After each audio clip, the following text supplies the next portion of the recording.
மதுரை மாநகராட்சி மேயர் இந்திராணி ராஜினாமா செய்ய உள்ளதாக தகவல் வெளியாகியுள்ளது. வரி வசூல் மோசடியில் ஈடுபட்டதாக கணவர் பொன் வசந்த் கைது செய்யப்பட்ட நிலையில் மதுரை மேயர் இந்திராணிக்கு சிக்கலானது எழுந்துள்ளது. இதனைத் தொடர்ந்து அவர் ராஜினாமா செய்ய உள்ளதாக தகவல் வெளியாகியுள்ளது. இது தொடர்பான கூடுதல் விவரங்களை நமது செய்தியாளர் நாகேந்திரன் வழங்க கேட்கலாம். வணக்கம் நாகேந்திரன். மதுரை மேயர் இந்திராணி ராஜினாமா செய்ய உள்ளதாக தற்போது அண்மை செய்தியானது வெளியாகியுள்ளது. இது தொடர்பான கூடுதல் விவரங்களை பதிவு செய்யுங்க நாகேந்திரன். வணக்கம். மதுரை மாநகராட்சி வரி வசூல் அந்த 200 கோடி ரூபாய் வரி வசூல் மோசடி தொடர்பாக மதுரை மாநகராட்சியின் மேயர் இந்திராணியின் கணவர் பொன் வசந்த் சென்னையில் நேற்று கைது செய்யப்பட்டார். அதனைத் தொடர்ந்து மதுரை அழைத்து வரப்பட்டு அவரை நீதிமன்றத்தில் ஆஜர்படுத்துவதற்காக காவல்துறையினர் அதற்கான பணிகளை மேற்கொண்டு வந்தனர்.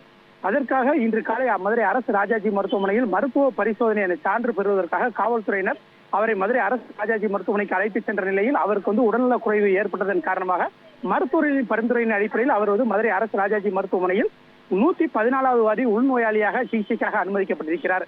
இந்த நிலையில் இந்த முறைகேட்டில் மதுரை மாநகராட்சியின் கணவர் பொன் வசந்திற்கு முக்கிய பங்கு இருப்பது தெரிய வந்த அடிப்படையில் காவல்துறையினர் கைது செய்யப்பட்டிருக்கிறார்.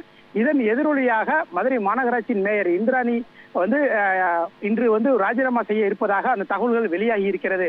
குறிப்பாக இந்த முறைகேடு புகார் தொடர்பாக ஏற்கனவே தமிழக முதல்வர் மு.க. ஸ்டாலின் உத்தரவின் பேரில் மதுரை மாநகராட்சியின் 5 மண்டல தலைவர்கள் பாண்டிச்செல்வி, சரவண புவனேஸ்வரி மற்றும் இதே போன்று முகேஷ் சர்மா உள்ளிட்டோர் மற்றும் 5 மண்டல தலைவர்கள் ராஜினாமா செய்திருந்தனர். அதே போன்று 2 குழு தலைவர்கள் மூவேந்திரன் மற்றும் விஜயலட்சுமி ஆகியோர் ராஜினாமா செய்திருந்தனர்.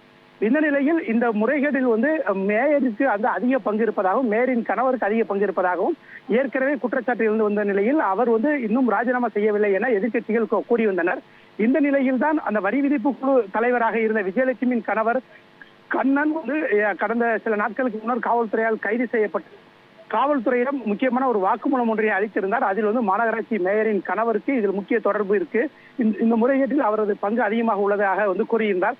அதன் அடிப்படையில் தான் தற்போது அவரை காவல்துறையை கைது செய்து விசாரணை மேற்கொண்டு வரும் நிலையில் இதில் கணவருக்கு முக்கிய பங்கு இருப்பதன் காரணமாக அப்பனால் இதில் மேயருக்கும் இந்த முறைகேட்டில் அதிக பங்கு இருப்பது உறுதியாக கூறப்பட்டு வருகிறதாக சொல்லப்படுகிறது.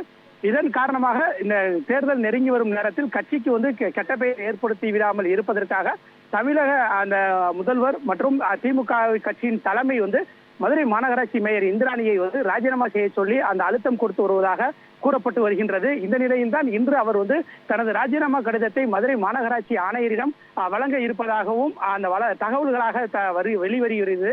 இன்று மதியத்துக்கு மேல் கண்டிப்பாக இந்த தகவல் உறுதி செய்யப்பட்டு அவர் அந்த ராஜினாமா கடிதத்தை வழங்குவார் எனவும் அந்த மதுரை மாநகராட்சி அலுவலக வட்டாரங்களில் அந்த அதிகாரிகள் விசாரித்த போது கூறப்படுகின்றது. ஏனென்றால் இவர் அந்த முறைகேட்டில் ஈடுபட்டது உறுதி செய்யப்பட்டிருக்கிறது. அதை தமிழக அரசின் கட்டுப்பாட்டின் கீழ் உள்ள காவல்துறை அவர் கணவரை கைது செய்து அதை உறுதி செய்திருப்பதன் காரணமாக இதில் மாநகராட்சி மேயருக்கும் இதில் தொடர்பு இருக்கலாம் என்பதெல்லாம் கட்சிக்கு அவப்பெயரை ஏற்படுத்தி விடாமல் இருப்பதற்காக கட்சியின் தலைமை உத்தரவின் பேரில் இன்று அவர் ராஜினாமா செய்ய இருப்பதாக தகவல்கள் வெளியாகி இருக்கின்றது. விவரங்களுக்கு நன்றி நாகேந்திரன்.